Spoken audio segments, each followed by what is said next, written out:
chanchin pha lukana zik bung som le panina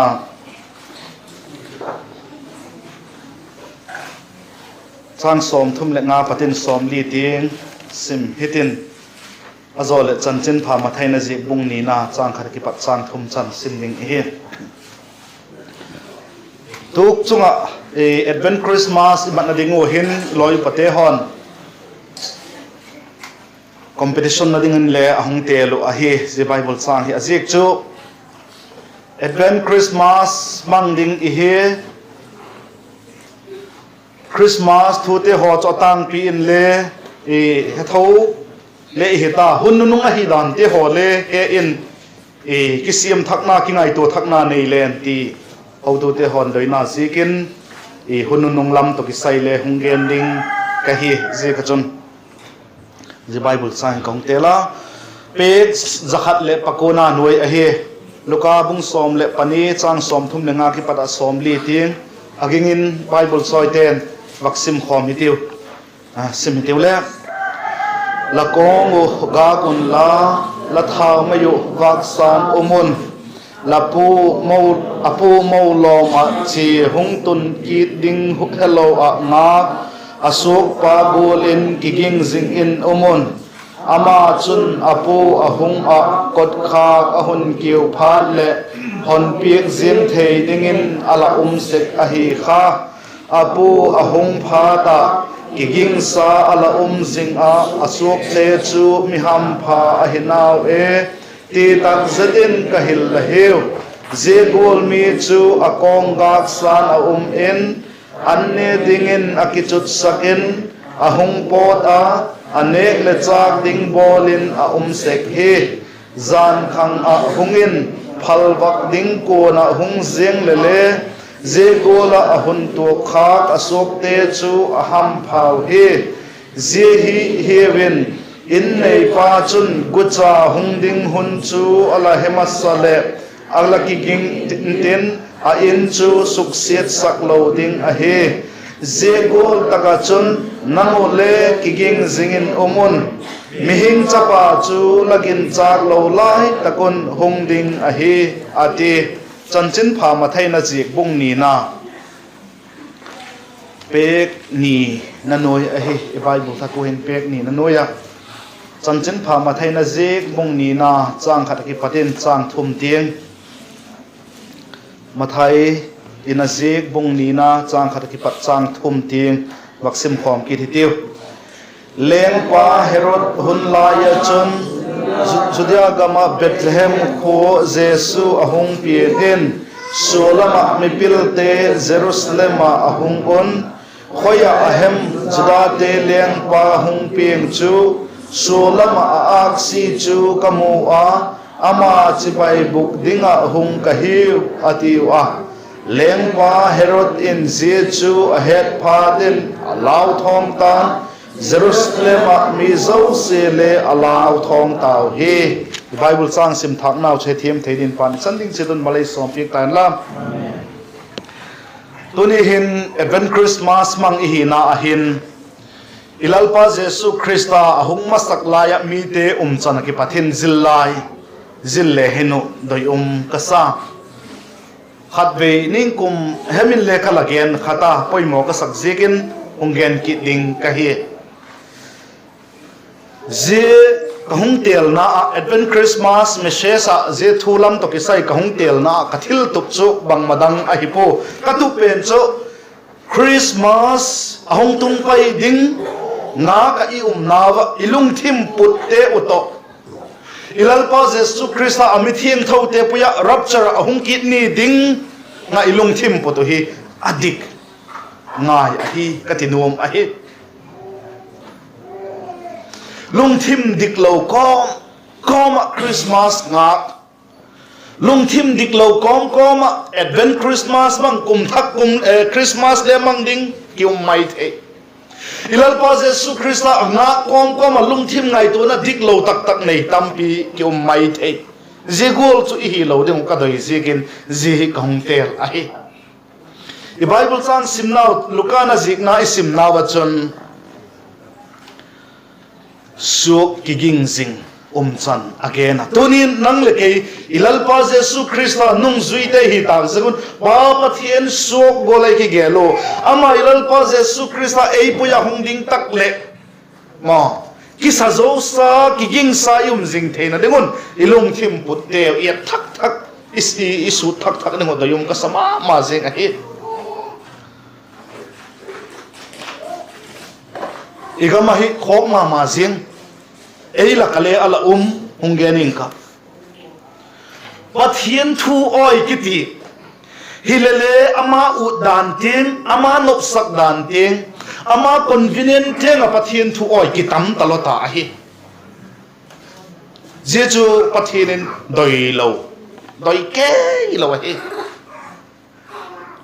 vai hom tu te lo hilen le i pathian thu oi na ahin eima udan teng eima pasak dan teng eima convenient dan teng be pathian thu oi igama hin atam talota jesu pathian ti dan pathian thu oi dan ilo hi ti kha I het min lo ding a hi pathian thu to kitu pathian doi dan teng a pathian thu I oi ding pathian I zui ding a hi pian thak dik tak ka hi kiti hilele a Christian na kha ama doi dan teng be ama u dan teng be pa aman phasak dan teng be pa pathian thu oi zui pathian soina le tok sam lo a hiu chun amau ki them pian thak lo the Bible in Hebrew bung som na ni na chang gi na chun cha zo sin a thok thunun na chu la thok khak lo hi chun chatak hilo zol cha hiding la hi ati zengai cho pathian ka oi hi ti hilele eima convenient dan tem be eima nop sak dan eima phasak dan tem be pathian thu oya pathian soina le tok dek lo hi chun pin thak nai lo pathian cha hinai lo hi zega pathian in bang ma I lo hi zoding a hi iket chin thaka I pin thak na kha isu thak ding poi mo ding a hi to lai igama hin zi atam talu khok ka sama ma zeng a hi sule taksagama ihi sekin zani taga thugen tunle new khata ken khata pathian na sep na ahi lo le pathian mi ten abiek na wa anang tu atal tu asunop lo tu hi khak ding ala dan ala gen I het min lo di ma hi je kha thil hok ma jing lo ma jing te la khat hi ti het min lo ding a hi lega chun tonin advent Christmas mang hi na hin ilal pa Jesu Christa khovela ahung pieng ding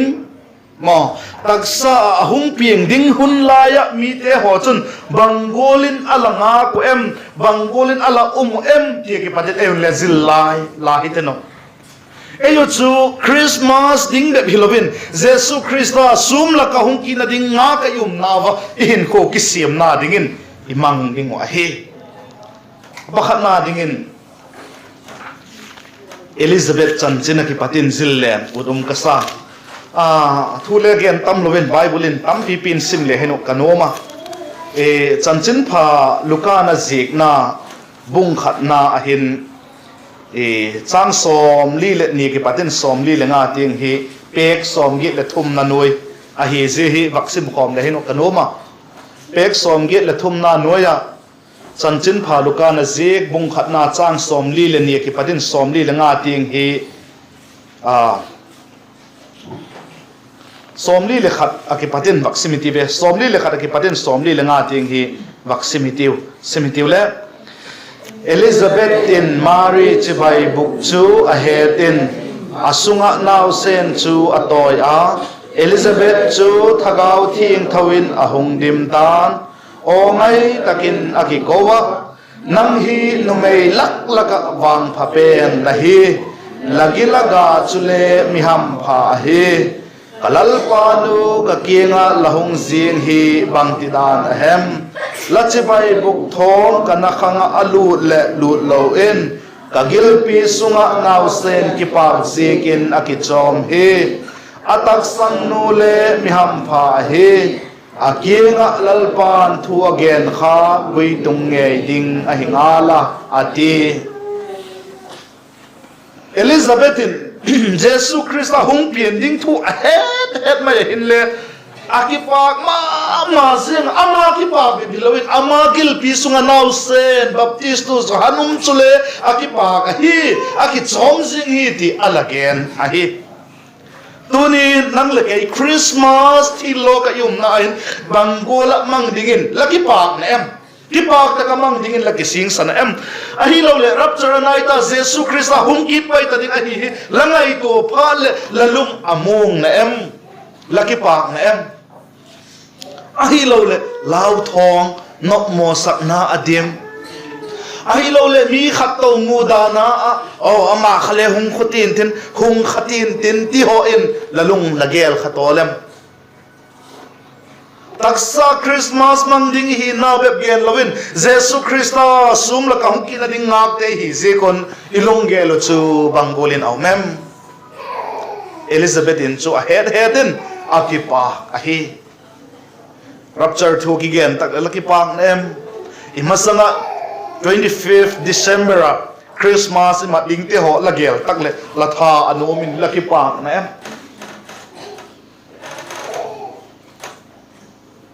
ei ma chet ki ngai to hite Elizabeth hi eton tak hi athu aki gen mai amat a he ma ya hin Jesus Christ a pian nai lo hi a het ma ya hin akipa ma sing a hi ti imo a hi now pang cha hilen le neu lai va gen lai le thing ta nga lai chon kineu mama na lai tang sam lo te ho ahung pa ka Japan gui iti te ho ahung pak le Christmas a night te Christmas tung ni ngai tai tin ki pak mai na la ki seka tu lai chu ke cha te sing le zo chu he pha gel pha ngai tu pha ta lo ding a hi alien te wang chu bang lung i gel de mu ka he pui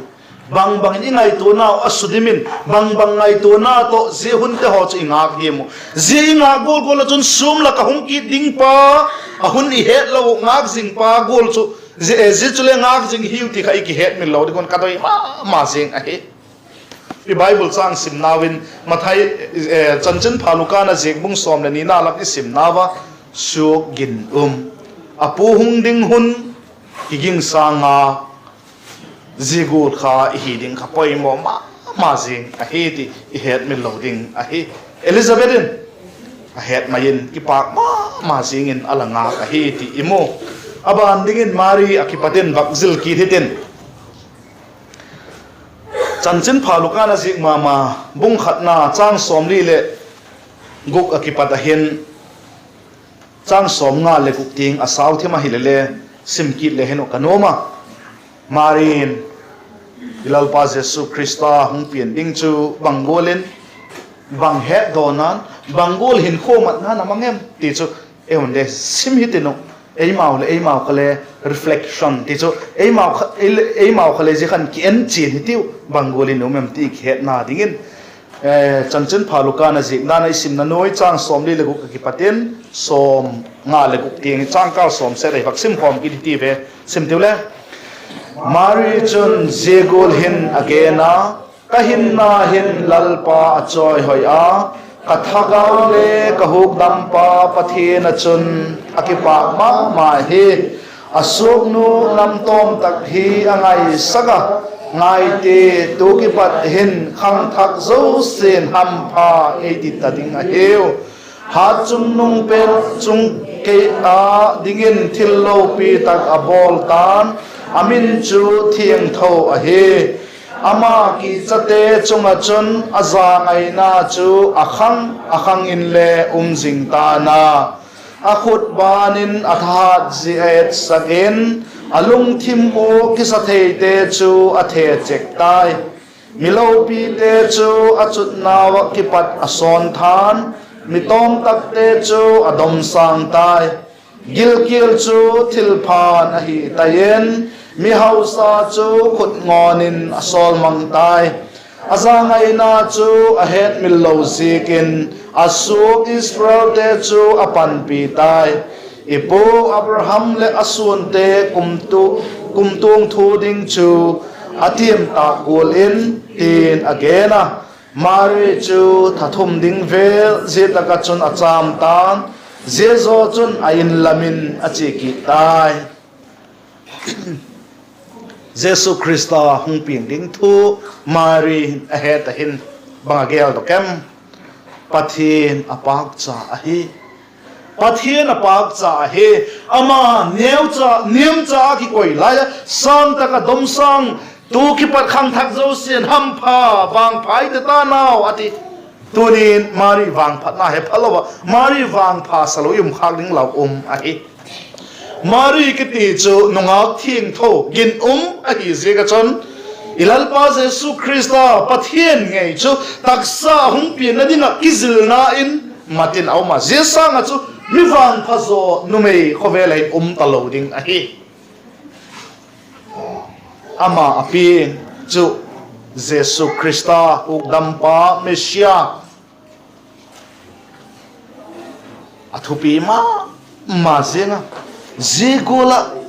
matak ding alom na ho chule gending hilen saupi tampi gending umina khat bepin geneti hin kho thieng tho amang a hi tina a hi zia chun pathienin zigola cho mat dinga chun taksa dan taka chun thasiet umintin ka umintin kisel mak utle umding a hi la aman amu chin zikin pathien apak cha a hi tunin taksa thila ko chu mipite ho le takle taksa thila ko chum loi pate ho le takle taksa thila Christian te ho le takle la thada na ding la thasien na ding la ke thada no na ding tamina hilele la thil bowling pen kha nangma hung tum ding chu ahi lo le lalangak zing lama sanga langak zing chu banga hem lamu chin la het chin angai ahi zia cho hi chun mari golin kipak ding la hi marin alagena asong no namtom tahi angai saga ngai ti tuki pathin kham thak zo sen ham phai ti dinga he wati namtom tak adoption zega ki pa na chang a he tunin nang le ke le thil tam pilangai to jing lai khan migilo kum khatung gen mei dila umding kahi anaya sai ti ding keile ki hugdam thei talowa o gen mei dila den mai ta ding lung le thilo ding mei le mit lo ding keile thilo ding te chu thok den ka ding la ya pa ba theni na chapa Jesu Christa eita na gen mei dil pa ta van gam tung ding eita do na ta gel dok thak zelin he dok thak zel le hin mo mari gola ki pak thei ding hiu a he je chu he phalowa lam hing chan pi te la eta a phalam mu thei lawa lo ma hi chon apu khol gam la ta ka zin sok te apu hung kile kit ding hun hello nuam taka bang ma ngai sak lo lom lai ta ko to khap te to ki bang ding hi zigol mi te cha pu chon bang lo di nang hi le chile bang la lo di je cho hi le ki ngai ton la Jesu Christa hung ki ni ding le hepoi ke man le ke hepoi ama hung ki ni ding ngak zing ki sa zo zing a nam ti kha e ma ikiet ding apoi ma zing a hi tampi gen tin chan chun vak gen ki tin aban dingin belam chingte akipatin vaksil ki len kanoma belam chingte hi a bible chang dingin chanchen phalukana zik bung khatna chanchen phalukana zik bung khatna chang git akipata hin chang som ni lam chan hung hiding a he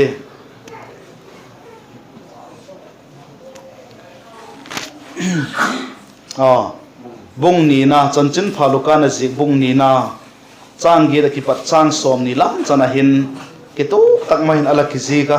bangoli na kisi kem ti hi sim ki thi no tampi gen lo ba e ma un ilanga danu le ahung dan imat ding dan te ho bilam pu te a to kibang na em iki het theina degin a bible changin sim ki hiteno chanchin phaluka na jek bung ni na changi da ki paten chan som ni teng vaksim khom ki ti ve simitiu le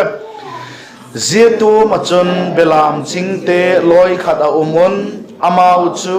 gam talaya abelam teu chinga zan ge a hiwa lalpa van sol chak pakhat akingun ahung kilang phuta akim velu chu lalpa lo pinan ahun salwak tan alauma mazingu van sol chak chun akingun lau kiu in la ngai tim un mi zo sia dinga chan chin ki pa kum tak ka hun tut hi nangu a dingin tuni hin david khopi a huk dam pa hum pieng tai lalpa mesia chu chule je hi nangu a dingin tepte na hina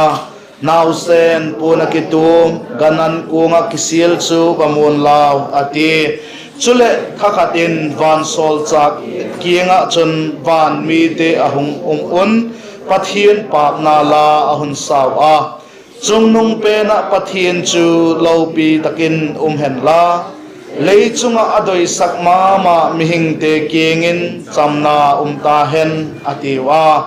van sol chak te chu van lama achi mangkit phadon belam chingte chun tu hin Bethlehem lam in bachi hitiu in lalpan e hung hil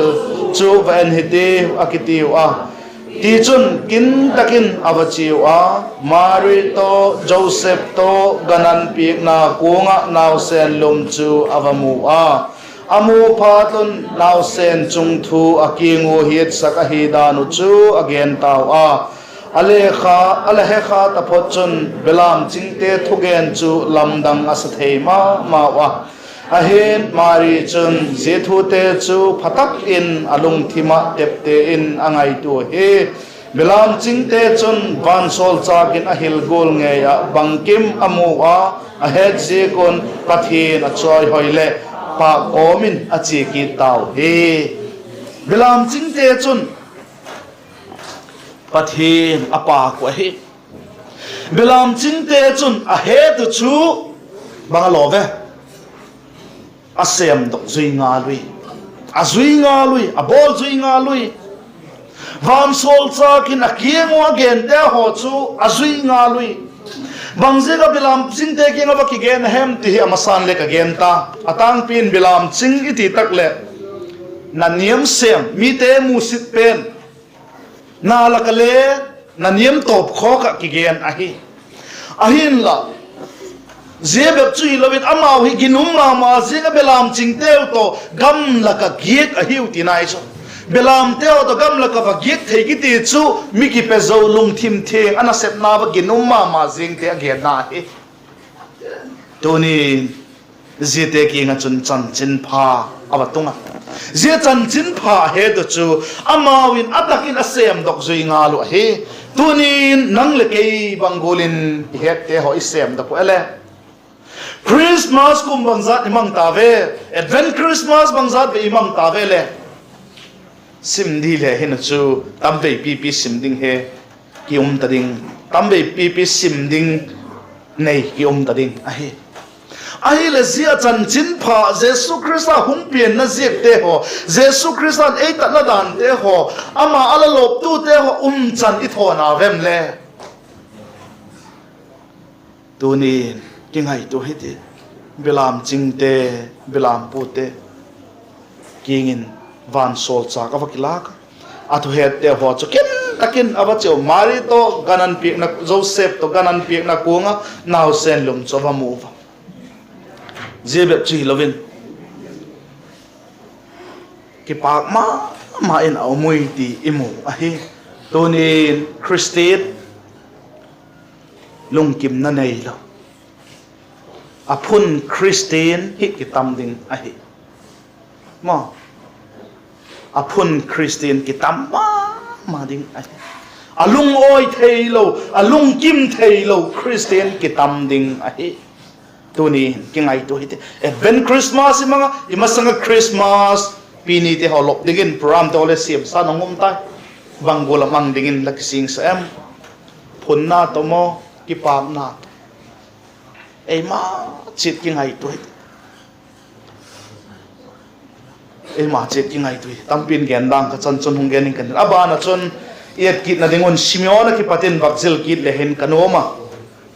Simeon he ko he amiti le Jesus Christa hung ping ding thugdam pang ping ding kinep na ala nei mi ala hi tuni nang le ke Jesus hung kit na ding kinep na nei te hi ko he ding a he ma a hi ding a hi Bible chan baksim kit jingite chanchin phaluka na jik ma bung ni na chang som ni lenga ki patahin akizika chang som ni lenga ki patahin e som thum lenga asaw thima ile sim kit len kanoma pek som git lenga na noi kha e chanchin phaluka na jik bung ni na chang som ni lenga patin som thum lenga vaksim ki ti ve sim tiule Zilaya chon Jerusalem khu mi pakhat amin Simeon kiti mi ki pezo takle midik tak Israel te thamun na ding ngakin ala a ama chu thagau thing thawin athum a lalpa mesia chu amu masang si thilo ding ahida thagau thing tho chun alhet saka ti chun thagau puin temple sunga chun ahung lut a now sen Jesu chu anu le apan dan dung zuya lat dinga ahun pui layu chun ama chun alapaya pathin apaka lalpa tuhin lasuk he lathugol golen thamung taka chi sakding lahitai lahuk dam na chu kamit ngeyin kamutak sigin mizo simua lagonggal lok sa chu va gentle te salvak ding le lami Israel te lopina ding chu ati achung thu zegola ahun gen zega chun Joseph le anu chun mak asama mawa Simeon chun mal azol a anu mari kingin zenau sen hi Israel te laka mitam takte pukna ding le din dona ding la kigot a hi ama again sit dingo tepte na le mitam taklunggil ngai tu na chu tak latin hong umin tin chule nangma hinna ngei le chemzamin hun sun let ina ati Simeon in alamujin ma jeng akipak pi ahin la anwa ding again theina midam takte adinga pukna le din do ki na hi ding dan te hole again pi ka tunin subite ho rapture ni khoding chungak la ma zeng nang le kai ihin lai nge le ji chu tung thei sing ka hi ji chu hung tung tale not si te ho ading a chun puk na lung si do ma se nang le kai ading ki pak na anu maria ding a chemza ma su ati kha ba gen na hi de taksa ahin acha taksa ahin a hi zeken cross a khet den omlai vela mari lung gel ding chu again na hi yo chu tampin gen poite abang chui tale Simeon in ilal pa Jesu Christa chu amit ngei namu lungmo na thamo na anei ta hi tuni nang le ke ginna chi te hi lakin na mi da chun lahuk dam na chu lamuchin na em kamuchin na em tuni Christmas tambe pilom ta Jesu Christa ginna muchin nailo hetchin nailo hi khatol khade Simeon go lamuchin hetchina lungmo na ki pa nai nei ding hi to yom ma jing he aban ninga chun ana hi gen kiding katin tu ai Bible sang simna ban kha hi a Bible sang chu lukabung ni na chang som thum lagu ka pat khan som thum lagi tiang khan ala ki gen to vaksim khom ki jeng ti ve jile som thum lagu ka pat som thum lagi vaksim tiule zeta ga chun zol nei no mei pakhat asher nama mi Phanuel chanu ada kiti chule a akichen nungu apostle to kum sagi ala khom ta akum le tam tok ta chule kum som ge le li sung mei thaya ala khosata temple ki pat pod dok lowa asun azana angola pau chap se ka hen zehuna chun amale ahung luta pathin a choi hoya Jerusalem tat dona kinema alangak zo siking a chun je nau sen chan chin chu a hun gen a tunin ngai toiti ana in Jesu Christa amu chin zekin mi te kingin Jesu Christa chan chin hugdam na thu tat do na thu cha again ta hi tunin Christmas bang mang sing hilele chan chin pha ki ti mi te king again khamai ke lo yum khatol tol dem Jesu Christa di gilo na zo singai ram ai van gam chi the hi ki ta ai wa mi ke la chan chin pha ki te chu gen khanai ke lo yum khatol tol dem ana ki potentiality ti vak ke chel no ai aban dingin pani vak gen lai ding ka hi ngak la poitin atop na lama pani na ding a chun sulam mi pilte ki patin vak zillen kanoma chanchin pha ma thaina zik bung ni na khana kisi kha amau hi chanchin pha ma thaina zik bung ni na chang khara ki pat khan chang som ni tingin akisi ka je hi tamlo chan vakzil tolen kanoma sim gi ti ve a bible chang ma isima izil le anoma ma thai chanchin pha ma thaina zik bung ni na chang khara ki patin chang som ni vaksim tiule leng herod hunlai a judia sim khom takitiu sim tiule leng pa herod hunlai a judia gam bethlehem ko jesu ahung pien in solama mipilte jerusalem ahung on khoya ahem judate leng pa hung pieng chu solama ak si chu kamu a ama chibai bukdinga hung kahiu atiu a leng pa herod in jechu ahet phatin alau thong tan jerusalem mizo se le alau thong taw he te chun thiam pulien te le khasik te zo se ako khom a mesia pian na ding mun chu adong tan amau chun akingin judai gam bethlehem a zol in zegol hin alazik he onang judai gama bethlehem kho judai gama thunei te lakin neu pen pon la lasunga ki pat in bai hong pa hong po ding a hingalin kami Israel te chingpa ding chu ti hi atiu a zenunga chun herod in agukin mipil te chu ko a aksi kilat hun tak chu adong dok tai ama chu Bethlehem kho lam in asola chiwin la nausen chu gun chu takin hun hol dogun lamu pha dule e hun hilun keiman le ama chu chibai kabuk theina dingin ati leng pa thu chu ahet pha dun achi taw a solam aksi amu kha nausen umna chungzon atuna adin masang se amalang un achi pektai aksi akichol tai ti amu phadun akipa ma mawa insunga aludu anu mari to nausen chu amu a bok khopin chibai abuku ago bom teu hongin kipa na thilpi sana pegol mura apiwa chule herod kinga chi ki talo dingin amang un o thila ta un lampi chumin agam lam un achi ki taw he solam mipilte mipilte ahi na je ko hi bangai de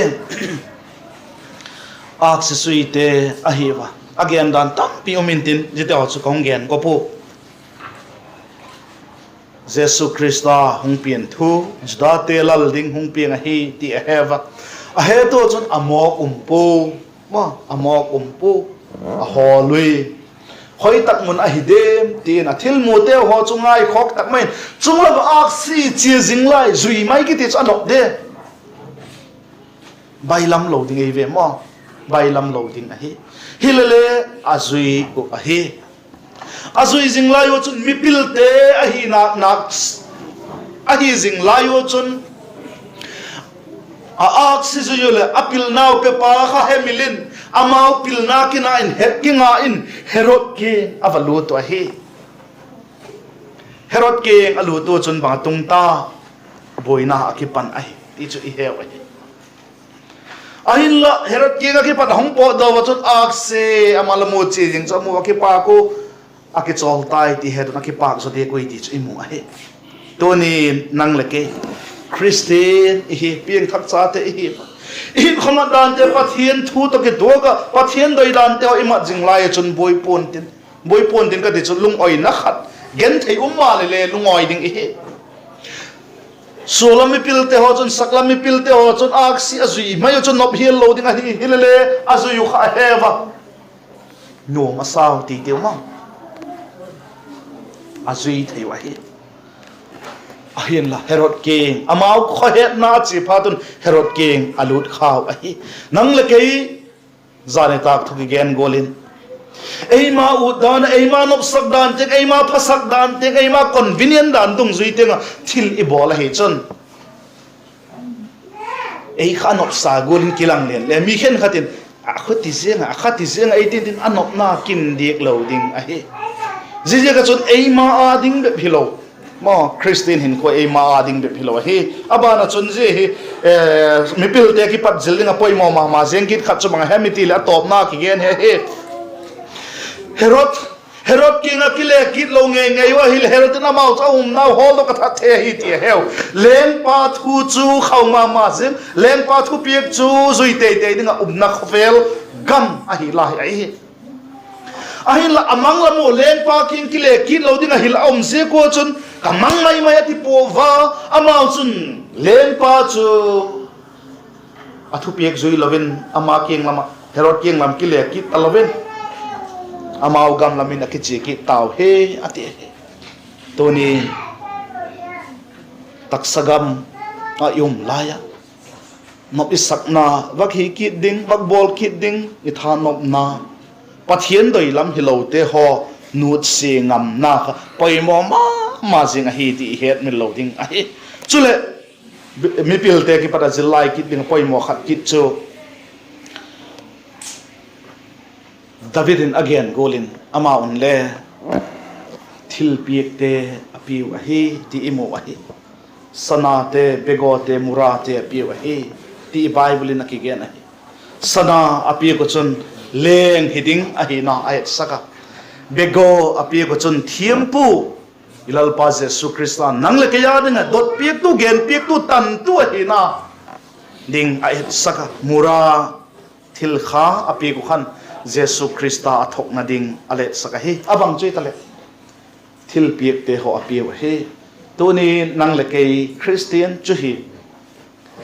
hilele pathin nei piek sangen kinai ihin na le pathiana ahiwanga inei sa te le pathian pengam lo penom lo kitam ahi e chuhi lo ding ahi mipil te ki patin sillen kanom ahi atop na dingin Herod akipatin isil dengu kadoi chu tuisim na khan imota Herodin Jesu hong pending thu het pha da chun abui ta alau thong ta ahi Christmas ima ding ta le kum hong top din ahi ta khen khat ti ading a chun kei tam hong ki chai pai dang tai lam me ti gel do lau thong na le mai the ma po chom pol no pi pol khang lai pol building how to te hon Christmas ki mang kit tam kong kit Christmas ong le ki tam ki chai da tai lau thong na le mai the jije ka chu bang ngai to di ei tam aki chai nong le i tam hong hi thak ki thin nga pan lak ding ai de Herod gola chu ke tha sang ding juda te le hong pieng jing ni chu khoi ma that ding kai that leng kai leng hi som ding kai ti na jekin ala bol a he tuni banglung ge lana ye lang Herod cho lau thong alunga na naw pang te thata chule mitam pia suboya he ti mo he tuni advent Christmas mga Christmas ni te hom tungin tin zita ho chui thil jing lai chon banglung gel to mang degen lakising sa em Herod gola nang le boy midang te ho le suk boy ham goin mat ding la ko em mang khi i khao ding lau ma singa hi chang som le go ka pat som le ge lam khai sima hele naw sen tha na thu ala ki gen a he Herodin naw sen tak mai la that a he ti imo a he tonin taksa gamin la that lo mai the hilele mi ten thagau lo ba anek ding do lo nek thelo da dingo ahi lo thagaw lama hin ding dan go lo hin thein pathian thu adon ding go lo don thelo na go pang kha la hi chon to thong thaka kisik na chama kami ne open tele puk sak chu angogin sum bu hek na suang ki hen hen lang tui pi thu pe na chun ki pailu le ma ding ina phazo ya ti chu bu hek na suang ki ti chu mo khalo le ki mai the bu hek na suang lien pi hi giga gigzen a gigze ga chui he ka hi le buhum te ho chu ki phela an chang po jeng mo a vai le nel jing yesu ki ma jing hi jing nang ngo nga chun ki hen den hen lang hi le nang chu tui la kal ki selu la chu ki lap the ngai ngai ta lo ding la hi bang golen tui zak thim le chen le ki lap dok lo ding la hi ti nai jesu tui la kala tum ma hi le hing ta lo him ding la hi ti nai ji ga chun su pi te ho tunin Herod ki pat zil lai ding poi mo ma jing in yo ki ven na ding solam mi pil te ki patin thil pe ka te ki pa tang mai pathin thu zui ding a hi dan te lau thom ding taksa ga ba chun neu khat khat thil khen khat le pathin thu zui jok ding a hi dan te izil the ana Krista chan chin pha mi te king again Simeon akine na agui tung aki pat ma nang le ke bangbul bilam ching te het te ho bo zui nga la sem dok ngal te mari pathian choi hoi pathian ki pa niam ta kaum lai dok sana nang le ke mei dila pat van ka ma tel he hina te gel do na Elizabeth athua he mai lung oi ki pa a hi gol igen te ho ai bang takin gen dok zolo len le Advent Christmas mangi hina Christmas imat ding te hole Jesu Christa ong kit na ding inga ngawa ilonggel te ho hi dikhen lang pathian doi lam hile ti ki doi sakna zegin igena igen te ho chu i sanding che don pan i mal som pik tan la pau sap na hong ning ka pau sap tiu long sin na happy na dim zing ka bi ko le ka belu pa pathin tunin kalal pau Jesu Christa ei tan linga hong pin khovel a hong pin la ya mi te ho bangolin alalam tu vem ti akipatin zilla hi ka zilding ka genu nangman kami mal che to ki en chena a hoilo a phalo te ho zam sana nusia nangma doidan lampia ngak tu lom tu ka hi thena dung nang kami mal che to ai holim pi din la holim pi na ka don a he ka chungula pha la king ki pa thugian komin kalal pa doi tak mai Jesu minin la kingin ka hong don wa he amen chan hong gen ing ke